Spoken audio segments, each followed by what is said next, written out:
அண்மை செய்தி கிருஷ்ணகிரி தென்பெண்ணை ஆற்றில் திறந்துவிடப்படும் நீர் துர்நாற்றத்துடன் நுரை பொங்கி செல்கிறது. இது குறித்த கூடுதல் விவரங்களை எமது செய்தியாளர் மணிகண்டன் வழங்கிட கேட்கலாம். வணக்கம் மணிகண்டன், இது குறித்த விவரங்களை நீங்க பதிவு பண்ணலாம்.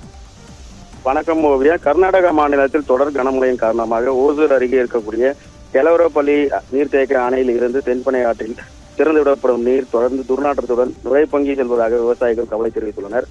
தென்னிந்தியாவின் முக்கியமான ஆறுகளில் ஒன்றான இது கர்நாடக மாநிலம் சிக்பல்லாப்பூர் மாவட்டத்தில் உள்ள நந்தி மலையில் பிறந்து 430 கிலோமீட்டர் தூரம் பாய்ந்து இறுதியில் தமிழ்நாட்டின் வங்காள விரிகுடாவில் கலக்கிறது.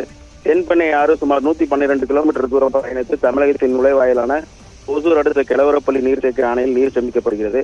பின்னர் தென்பெண்ணை ஆறு மூலமாக கிருஷ்ணகிரி அணையை சென்றடைகிறது. கர்நாடக மாநிலத்தில் தென்பெண்ணை ஆற்றங்கரை ஓரங்களில் உள்ள தனியார் தொழிற்சாலைகளில் தேங்கி வைக்கும் ரசாயன கழிவுநீர் மழைக்காலங்களில் தென்பெண்ணை ஆற்றில் வெளியேற்றப்படுவதால் நீரில் நுரை பொங்கி காணப்படும்.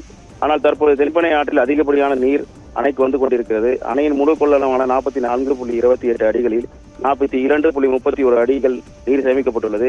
அணைக்கு தற்பொழுது 1444 கனஅடி நீர் வரத்தாகவும் அவை அப்படியே தென்பெண்ணை ஆற்றில் முழுமையாக வெளியேற்றப்பட்டு வருகிறது. தென்பெண்ணை ஆற்றில் செல்லும் நீரில் அதிகப்படியான நுரை பொங்கி துர்நாற்றத்துடன் நுரைகள் செல்கின்றன. குவியலாக துர்நாற்றத்துடன் நுரை வெளியேறுவதால் விவசாயிகள் கவலை அடைந்துள்ளனர்.